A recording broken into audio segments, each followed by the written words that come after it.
fa ny tanora kosa mofo no avy ny firenena ary manandanja noho izany ny safidin'izy ireo tao anatin'izay indrindra raha moa dia misy ny fanentanana izay nataony ny fiarahamonim-pirenena mikasika ireo dingana rehetra tokony arahana amin'ny fifidianana natao tetsy amin'ny development learning center tetsy Anosy moa izany ary mpianatra maro avy amin'ny sekolim-panjakana teto Andrenivohitra no niatrika izany tamin'ity tolakandro ity. Lova Ramanantsoa.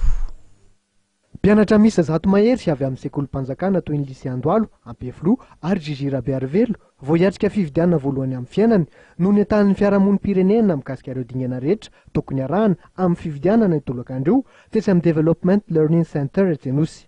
Mitondra fanazavana mikasika izay Andriamatoa Rakotonanary Andry avy amin'ny Frederick Ebert Stiftung. Fanentanana ilay izy fa fiofanana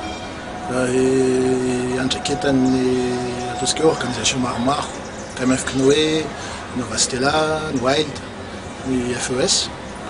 Ny tanjona dia fanazavana ho an'ireo tanora vao feno taona ary vao hifidy voalohany amin'io fifidianana filoham-pirenena io. Titre ny atelier nataony hoe voter pour la première fois dia nanazavana an-jareo inona ny andraikitra izany filoham-pirenena zany. Faharoa inona mety teknika atao rehefa manapa-kevitra.